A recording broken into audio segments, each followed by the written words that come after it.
अस्सलाम अलैकुम नाजरीन। ड्रामा सीरियल दस्तक की कहानी इस वक्त एक निहायत संजीदा और जज्बाती मोड़ पर आ चुकी है। कैरन दिन बदन ज्यादा जहनी दबाव का शिकार हो रही है।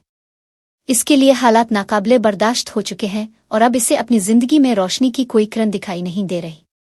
आखिरकार वो एक बड़ा फैसला करती है। वो मजीद खामोश नहीं रहेगी बल्कि अपने घर वालों को सच्चाई बताने का हौसला करेगी। जब कैरन अपनी माँ को सब कुछ बताती है तो उन पर जैसे क़यामत टूट पड़ती है। उनकी आंखों में आंसू भर आते हैं, उनके चेहरे पर बेबसी साफ नजर आती है। वो बेटी के दर्द को महसूस करके शदीद परेशान हो जाती है। उधर कबीर का खदशा बिल्कुल दुरुस्त साबित हो रहा होता है। सैफ का रवैया मुसलसल बिगड़ता जा रहा है। कैरन की माँ बेटी की हालत देखकर मजीद बर्दाश्त नहीं कर पाती और फौरन सज्जाद साहिब के पास जाती है।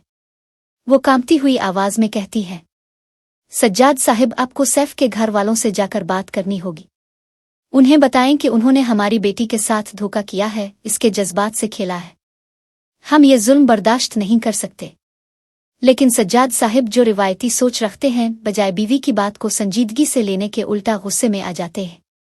वो निहायत सख्त लहजे में जवाब देते हैं, ये सब मामूली बातें हैं।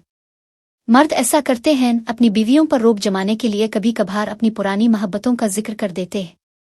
इसमें परेशान होने की कोई बात नहीं, सब कुछ वक्त के साथ ठीक हो जाएगा। ये सुनकर कैरन की माँ मजीद अफसुर्दा हो जाती है। वो बेबसी के आलम में बेटी को देखती हैं, लेकिन उनके पास कोई रास्ता नहीं बचता।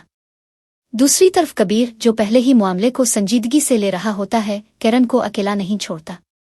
वो इसके पास जाता है और नर्म लहजे में इसे समझाने की कोशिश करता है।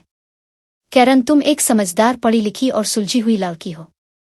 तुम्हें अपने हक के लिए आवाज बुलंद करनी होगी। अगर तुमने आज खामोशी इख्तियार कर ली तो कल भी तुम पर यही जुल्म होता रहेगा। सैफ के इस रवैये को बदलने के लिए तुम्हें खुद को मजबूत बनाना होगा। अगर तुम खुद को कमजोर समझोगी तो वो हमेशा तुम्हें दबाए रखेगा। कैरन की आंखों में बेबसी के आंसू आ जाते हैं।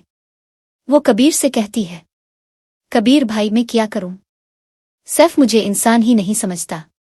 वो हमेशा मेरी बेइज्जती करता है, मेरी हर बात को नजरअंदाज कर देता है। मैं तो इससे बात करते हुए भी डरती हूँ। ये सब सुनकर कबीर मजीद फिक्रमंद हो जाता है। वो जानता है कि कैरन को हिम्मत देना जरूरी है, वरना वो हमेशा इस जहरीले रिश्ते में दबी रहेगी। वो फिर कैरन को समझाते हुए कहता है, कैरन, अगर तुमने अभी हिम्मत ना की तो आगे जाकर ये हालात और भी बिगड़ सकते हैं। तुम्हें सैफ के सामने खड़ा होना होगा, इसे साफ साफ बताना होगा कि तुम मजीद ये रवैया बर्दाश्त नहीं करोगी। अगर तुमने एक बार अपनी बात कह दी तो शायद वो भी बदलने पर मजबूर हो जाए। कैरन की उलझन बढ़ती जा रही है। वो अपने मामू के पास जाती है और उनसे मदद मांगती है। मामू, मैं बहुत परेशान हूँ। मुझे समझ नहीं आता कि मैं सैफ से कैसे बात करूँ। मुझे बहुत डर लगता है कि अगर मैंने कुछ कहा तो वो मुझ पर और ज्यादा गुस्सा करेगा। मामू प्यार से कैरन का हाथ थामकर इसे समझाते हैं, बेटा, अगर तुम अपनी तकलीफ को छुपाती रहोगी तो हालात कभी नहीं बदलेंगे। तुम्हें बहादुर बनना होगा, अपनी इज्जत और अपने जज्बात की हिफाजत करनी होगी।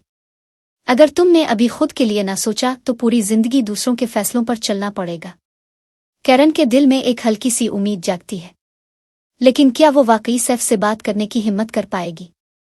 क्या वो अपने लिए इंसाफ मांगने की जुर्रत कर सकेगी?